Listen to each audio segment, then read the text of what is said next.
విన్న బోధ ఇది నాకు కాదు అని నిర్లక్ష్యముగా వెడలెదవా నీవు మారు మనస్సు పొందవా. రేపు అనేది రోజునయందు, రేపు అనేది రోజునయందు మరణము సంధించగా మోక్ష మార్గము ఇక లేదుగా.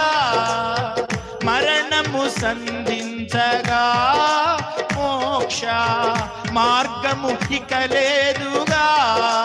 ప్రియుడా పాపిగానే జీవిందువా, పాపమునందే మరణింతువా.